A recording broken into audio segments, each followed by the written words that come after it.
social environment that the Arabs lived in. And we mentioned, if you remember, some of the bad characteristics and morals that the Arabs had at that time. Now we're going to be shedding light on some of the good qualities and characteristics of the Arabs and why, or what was the wisdom behind Allah Azza wa Jal choosing them.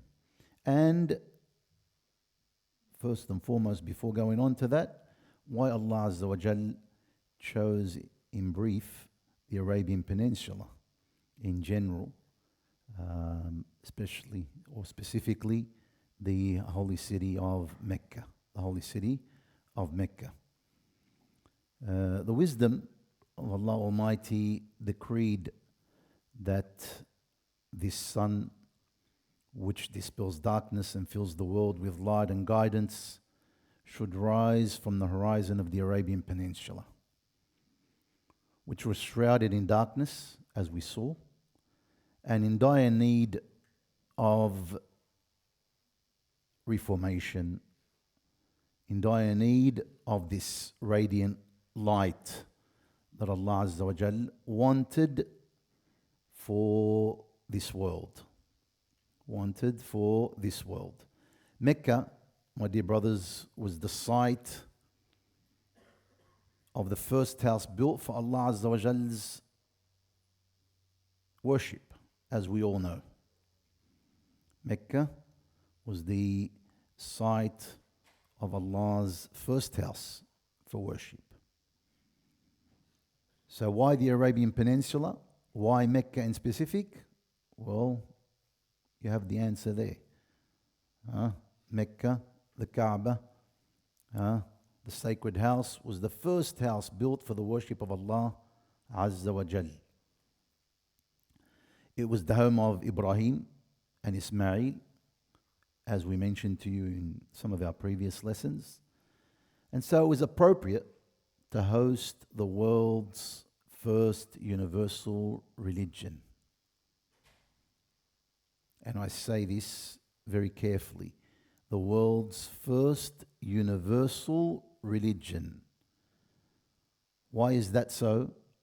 Because every prophet, as you know, every previous prophet before Muhammad sallallahu alaihi wasallam was sent specifically to his nation, to his community. The Prophet sallallahu alaihi wasallam was the first and the last sent for the whole of mankind. وَمَا أَرْسَلْنَاكَ إِلَّا رَحْمَةً لِلْعَالَمِينَ كَافَّةً لِلنَّاسِ. We've only sent you as a mercy to the whole of mankind. كَافَّةً لِلنَّاسِ, to everyone. The Arab and the non-Arab. To everyone.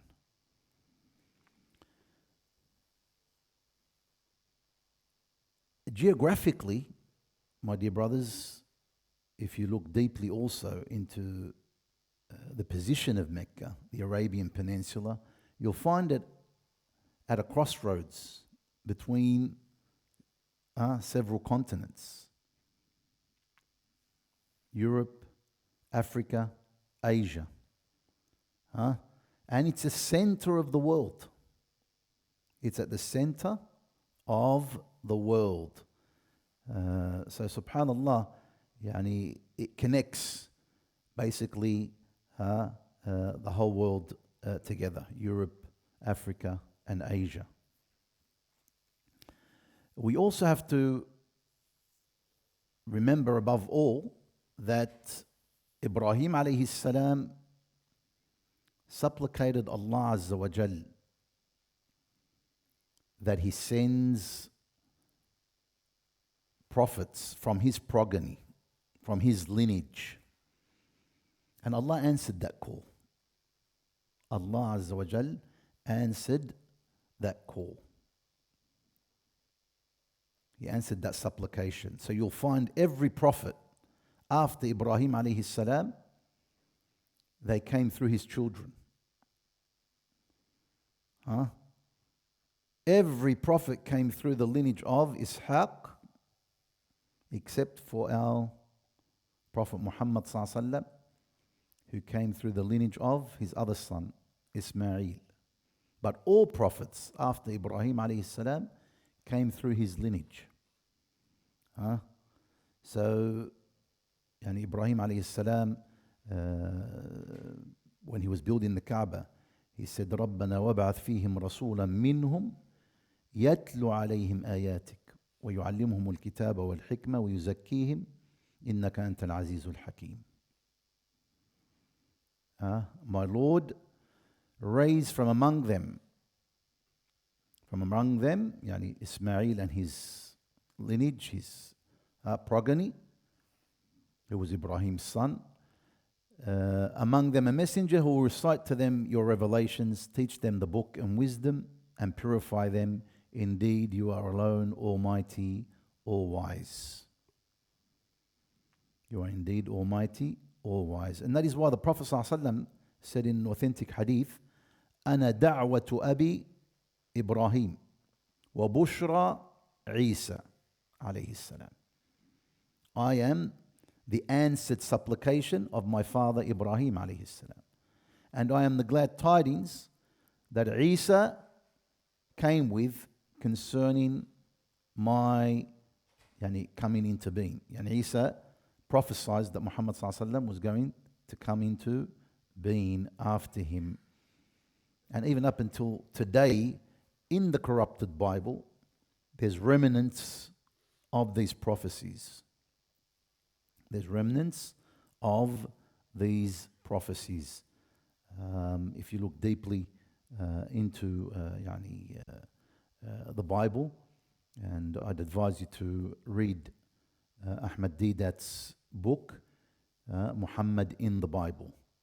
A little short, nice book wherein he proves that even with the corrupted Bible that's in our hands today, Muhammad sallallahu alaihi wasallam is still mentioned in some way or another in the Bible, in the Old Testament and the New Testament. So that's in brief why Allah Azza wa Jal chose the Arabian Peninsula. Why Allah Azza wa Jal chose the Arabian Peninsula. Why did He choose the Arabs?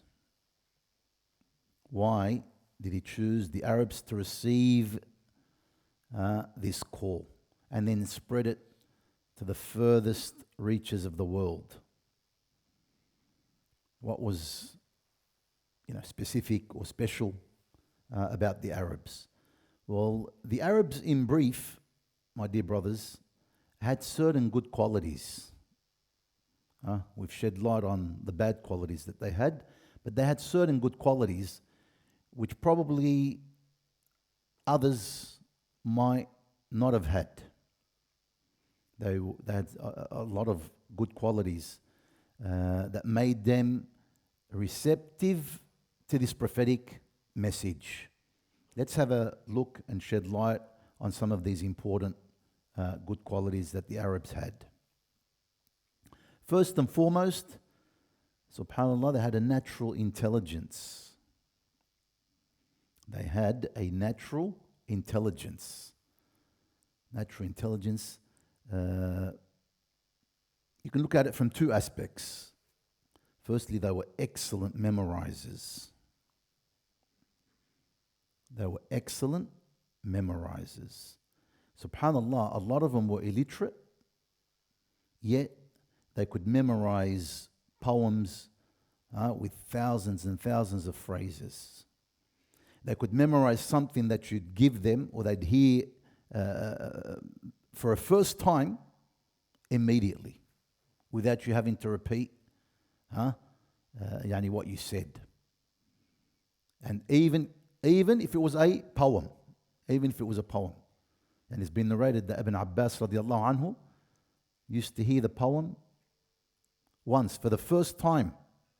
Imagine this, a poem once for the first time, and he would have it in his memory, radiallahu anhu arda. And subhanallah, this was a great service to Islam later on, because they memorized the Quran and of course passed it on to the next generation, and they memorized the Sunnah. And as you know, some of them were very popular, like Abu Hurairah radiallahu anhu, who had memorized over 5,000 hadiths. Ibn Umar, over 2,000. Aisha, very close and similar to that. Jabir and Anas and Ibn Abbas, and over 1,000 hadiths. So they memorized, subhanAllah, thousands and thousands of hadith, and they done a great service to the Muslim Ummah by passing on that knowledge that the Prophet ﷺ gave them to the next generation,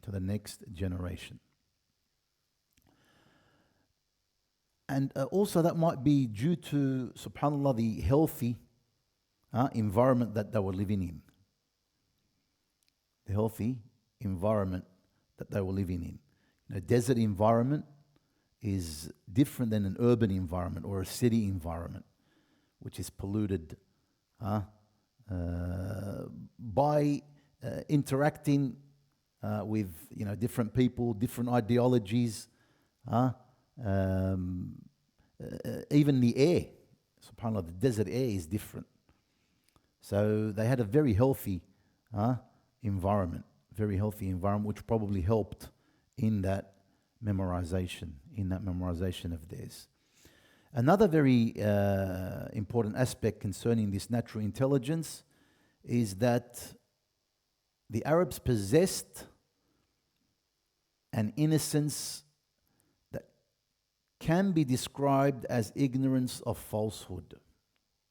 And what I mean by that is they were pure in heart, untouched by intricate and profound writings that are difficult to erase and remove, that the Persians, the Greeks, the Romans, the Indians had. They were indulged in sciences of philosophy, sciences of speech, and other ideologies which were hard to understand and hard to remove and convince. So their hearts were pure, untouched. They could easily be directed, influenced, affected in a simple manner, in a simple way. There was no hardship in convincing them of the message that the Prophet ﷺ came with, because it fitted with the inner nature of a human being who hasn't had his inner nature corrupted like what the Persians at that time, the Romans at that time, the Indians at that time had of the these intricate sciences and difficult sciences. And to the point where they say about the Arabs, they had an ignorance which is called simple ignorance, which could easily be fixed. Contrary to the civilized world, if you want to call it back then the civilized world, like the Persians and the Romans, who were more advanced in their civilization, they had compounded, complicated ignorance.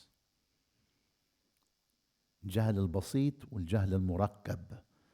And compounded and complicated ignorance is very difficult to cure and remove. And to convince a person who holds this type of ignorance. Because they were very intertwined in philosophy, and it was all based on arguments. He said, I said. If you say this, then it's like that. And a lot of complications. Subhanallah, the Arabs didn't have that in them. So that was one of the good qualities in the Arabs in that they had natural intelligence and were easily swayed and convinced concerning the truth. It doesn't take a lot of effort to pass on the truth and convince them with the truth. Another very important quality, good quality that the Arabs had was hospitality. With their hospitality, subhanAllah, they were very deep. Hospitality was deeply rooted and ingrained in them and in their nature. They would welcome their guests. They would provide food and shelter for their guests. They would protect their guests. They would gift their guests. And they looked after the well-being of their guests like no others. And there's some amazing stories on this. They would go out of their way to entertain their guests. Even if a person had one camel that his family solely relied on for their living, for their livelihood, and a guest came, he would have no second thought in sacrificing this camel and entertaining his guest with it, to that extent.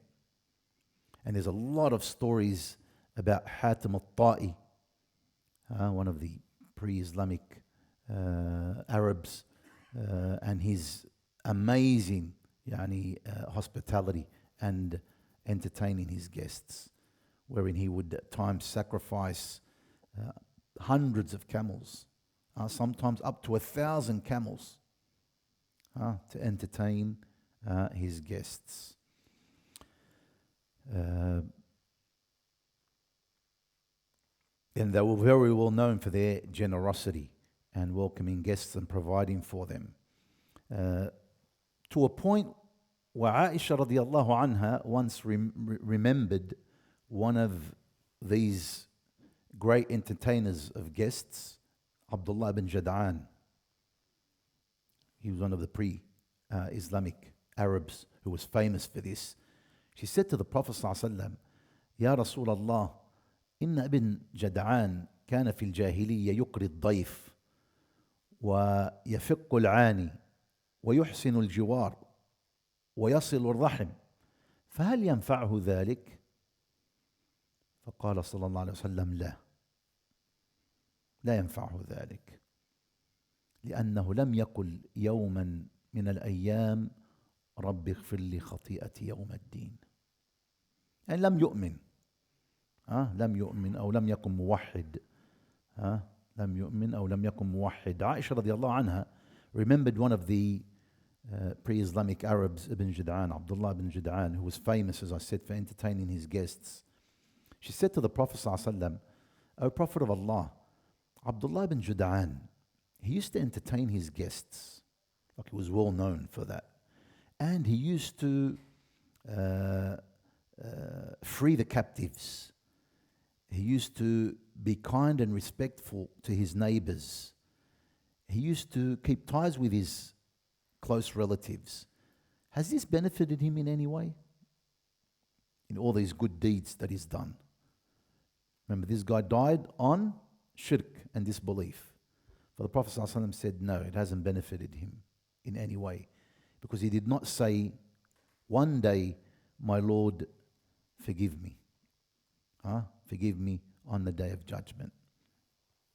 Forgive me for my sins on the day of judgment. Meaning he didn't believe. He wasn't a believer. And as we know, a kafir or a disbeliever, no matter what he does, Allah pays him back in this world.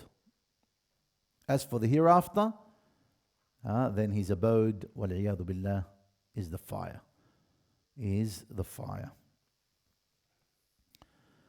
Another very important good quality that the Arabs had was the keeping of covenants and oaths. Keeping of covenants and oaths. They had a sense of honor and denial of injustice.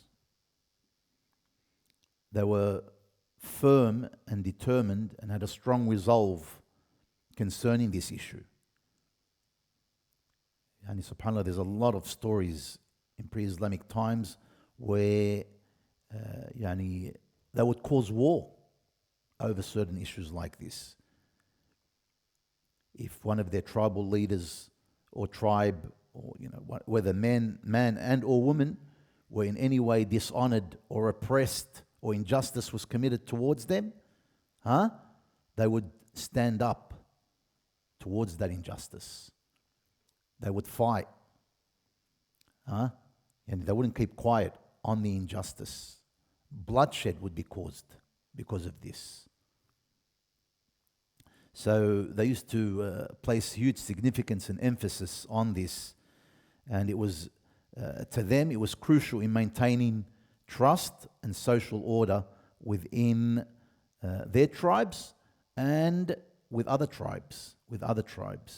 And they entered into treaties with this, and they they were loyal and faithful to these treaties. One of the famous treaties concerning this was Hilf al-Fudul, a very famous treaty in pre-Islamic days.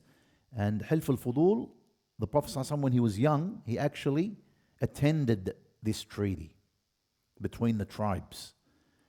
And this treaty came into being due to a foreigner who came to Mecca, and he had goods. Someone took those goods off him and did not give him, did not pay him. He didn't pay him for those goods. So he called out to Quraysh to help him. Because he was oppressed, to get justice for him. And some of the tribes came together and made this treaty that they will stand by the oppressed against the oppressor no matter what. Also, what comes to mind here, and this was a good quality because subhanAllah, that helped a lot in Islam. When Islam came about. One of the covenants that the Prophet ﷺ made was with the people of Medina. In the first bay'ah of the Aqaba, second bay'ah of the Aqaba, and what have you. And they were that loyal and faithful to the Prophet ﷺ, where they professed that they would obey him at times of ease and at times of hardship. And they professed also in that bay'ah that they would protect him, sallallahu alaihi wasallam, like they would protect their own family, their own kids and wives and family. And subhanallah, they stood by that. One of the amazing stories on that is the saying of Sa'd ibn Mu'adh radiyallahu an. Sa'd ibn Mu'adh radiyallahu an, by the way, is the Sahabi who died and Allah's throne shook for him. What did Sa'd radiyallahu anhu say once to the Prophet sallallahu alaihi wasallam? He said, وَالَّذِي بَعَثَكَ بِالْحَقِّ لَوْ اسْتَعْرَضْتَ بِنَا الْبَحْرَ فَخُضْتَهُ لَخُضْنَاهُ مَعَكَ مَا تَخَلَّفَ مِنَّا رَجُلٌ وَاحِدٌ. Look at that. Sa'd ibn Mu'adh says to the Prophet ﷺ, by the one who sent you with the truth, if you were to lead us across the sea and plunge into it, we would plunge with you. Not a single man among us would remain behind. Allahu Akbar. Look how loyal and faithful. And this shows, of course, other good qualities in the Arabs. Bravery, chivalry, which was common also amongst them. And they were natural, subhanallah, and in that area because they were experienced, wartime veterans. Some of the wars that happened in the pre-Islamic days were prolonged for years and years and years. So they were battle hardened. They were really battle hardened. And subhanallah, our scholars even shed light on this issue and said, subhanallah, the Prophet ﷺ needed people like that around him because of the so many wars and military campaigns that were happening around that time. And there was two superpowers. So if you didn't have men, true men, loyal and faithful to you, that would die for the sake of this message, you were going to be eaten up by the enemies. So they were battle hardened and they were loyal to their words, honest and truthful to their words.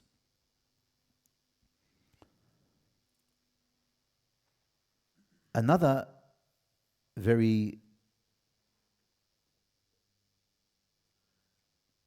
good quality that the Arabs had was forbearance and perseverance, especially during times of difficulty. That's related to our previous issue that we mentioned, but there's that's a different quality all up in general. Forbearance, perseverance during times of hardship, and that showed very well in the boycott. That happened at the time of the Prophet ﷺ, when he first called to Islam. We're going to mention that in the seerah, but just to give you a heads up on it, when the Prophet ﷺ called to Islam, and the Quraysh got upset, very upset, and they approached Abu Talib to let his nephew stop what he's doing. Abu Talib stood firm and protected and supported his nephew, even though he was a disbeliever. Eventually, they ran out of options, so they gathered together, the Kuffar of Quraysh, and boycotted Abu Talib and Bani Hashim in general, the tribe of Muhammad sallallahu alaihi wasallam. They boycotted them for 3 years in the Sha'ab of Abu Talib. So they were isolated. They endured so much hardship. They ran out of times. They ran out of food. They had to eat the leaves of trees. So subhanAllah, they, as I said, they endured a lot of hardship during those 3 years. But subhanAllah, they had that perseverance, that patience, that forbearance, which was a good quality, and they outlasted the boycott. Eventually the boycott was broken and they came back into society. But they suffered a lot. But that was a good quality in them. And they had firm will and determination and a strong resolve. That was another good quality in them. A strong resolve. There's a lot of stories about this with the Arabs too. One of those famous stories or famous people pre-Islamic was Antara ibn Shaddad. Antara ibn Shaddad, perceived in his society, in his tribe, societal injustice. And subhanAllah, he took it upon himself to prove his worth and fight for his honor. Because he was born to a slave woman. His mother was a slave. His father was a free man, but his mum was a slave. They looked down upon him. So he took it upon himself to prove his worth and fight for his honor. And he expressed this in his bravery. He was one of the bravest Arabs of his time. And in his poetry also. And in his poetry also. So these were some of the important good qualities that the Arabs had. There are many other qualities and characteristics that our scholars mention concerning the Arabs. I've just mentioned for you some of the important ones. And I just want to give you a look into what Ibn Mas'ud radiallahu an, and of course this is the fruit of those good qualities and good characteristics in the Arabs, and why probably Allah Azza wa Jal, or the wisdom behind why Allah Azza wa Jal chose them to be the companions of the Prophet Sallallahu Alaihi Wasallam and to spread this message around the world. Look at the description of Ibn Mas'ud radiallahu anhu concerning the companions Sallallahu Alaihi Wasallam, who were of course from this lineage of their forefathers. Look at what Ibn Mas'ud radiallahu anhu described the companions of the Prophet Sallallahu Alaihi Wasallam as being. He said in his eloquent words, describing the qualities of excellence in knowledge, faith, and sincerity, regarding first asceticism and certainty, he said, indeed, Allah the Almighty looked into the hearts of His servants.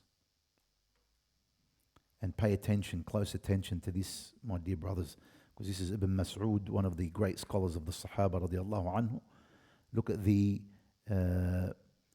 preciseness of his words. He said, indeed, Allah the Almighty looked into the hearts of His servants and found the heart of Muhammad sallallahu alaihi wasallam to be the best of the hearts of His servants. So He chose him for Himself and sent him with His message. Allah looked at that time into the hearts of everyone in this world. Who had the best heart and the most pure heart? Our dear Prophet Muhammad sallallahu alaihi wasallam. So He chose him for His message. Then He looked into the hearts of the servants after the heart of Muhammad sallallahu alaihi wasallam and found the hearts of His companions to be the best of the hearts of His servants, making them ministers of His Prophet, fighting, sacrificing and striving for His religion. That's Ibn Mas'ud's words. They had the most pure, most faithful, most loyal, the best of hearts amongst mankind at that time. So Allah subhanahu wa ta'ala chose them. إن الله نظر في قلوب العباد فوجد قلب محمد صلى الله عليه وسلم خير قلوب العباد فاصطفاه لنفسه فبعثه برسالته ثم نظر في قلوب العباد بعد قلب محمد صلى الله عليه وسلم فوجد قلوب أصحابه خير قلوب العباد فجعلهم وزراء نبيه يقاتلون على دينه.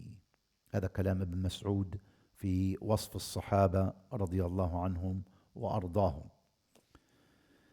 Ibn Mas'ud describes the Sahaba also concerning their qualities and status.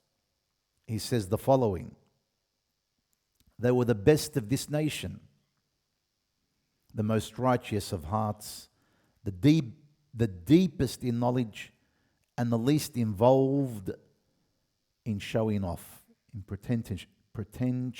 pretentiousness. Allah chose them for the companionship of His Prophet and for establishing His religion. So acknowledge their virtue and follow them in their paths and manners, for they were upon the straight guidance. Without a doubt, Even Allah praised them in the Quran and said, كنتم خير أمة أخرجت للناس. You are the best of mankind. You are the best of the creatures, the best amongst mankind. You are the best of nations sent to mankind. The Sahaba were definitely the best nation that was sent to mankind and helped his Prophet Muhammad sallallahu alaihi wasallam. And they had the most righteous hearts, and they had the deepest, or they were the deepest and most knowledge and most pious, radiyallahu anhum wa ardahum. Ibn Mas'ud also says about their worship. And again, look carefully what he says concerning them and concerning their worship. He says, you are more in prayer and more in fasting than the companions of Muhammad sallallahu alaihi wasallam. He's saying this to the tabi'een. So the tabi'een, quantity-wise, used to do more than the Sahaba.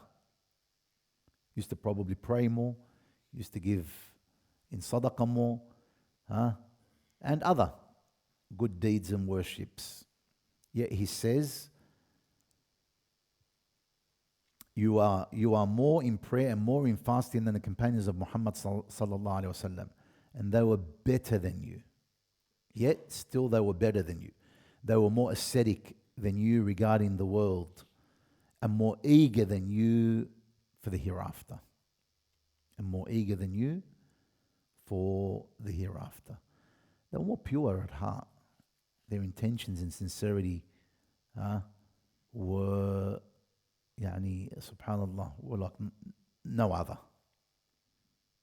And that's why the Prophet ﷺ, my dear brothers, said in a simple hadith, لا تسبوا أصحابي, don't abuse my companions. لو أن أحدكم أنفق مثل أحد ذهب ما بلغ مد أحد ولا نصيفه. If anyone after them was to give in charity the amount of Uhud. Uhud is a huge mountain. It's one of the biggest mountains in Medina. And it's about 10-kilometer radius around. If one of us, or one of the tabi'een, or atba' tabi'een, after them, gave that much of gold like Uhud, he wouldn't come anywhere near them in what they gave. Even if they gave a handful, or even half a handful.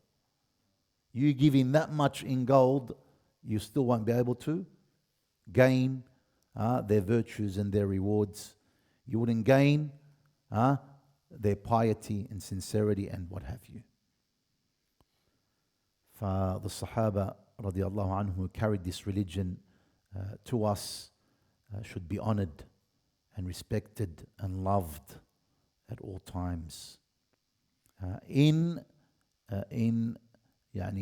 obedience to Allah Azza wa Jal and in obedience to His Prophet sallallahu alaihi wasallam. For those who abuse the Sahaba radiallahu anha, the carriers of this religion are without doubt either disbelievers or hypocrites. Wal-iyadhu billah. Because there are many hadiths also that the Prophet sallallahu alaihi wasallam mentions concerning the Sahaba, that those who, look, for example, حب الأنصار إيمان وبغضهم نفاق. Loving the Ansar, the helpers, is a sign of Iman, or is Iman itself. And hating them, disliking them, let alone cursing them or calling them disbelievers, is nifaq. وَالْعِيَاذُ بِاللَّهِ. For these are the carriers of the religion. And if you attack the carriers of the religion, you've attacked the whole religion. You're trying to corrupt the whole religion. They were the carriers of our religion. May Allah Azza wa Jal be pleased with them, and He is pleased with them, and they are pleased with Him on the Day of Judgment. We'll end our talk there, inshallah, concerning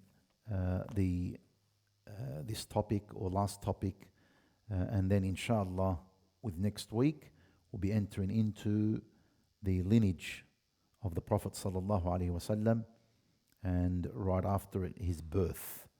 Bi'idhnillah, yani we're going to enter into the seerah of the Prophet sallallahu alaihi wasallam himself. Bi'idhnillah. That's from next week on. Assalamu alaikum wa rahmatullah.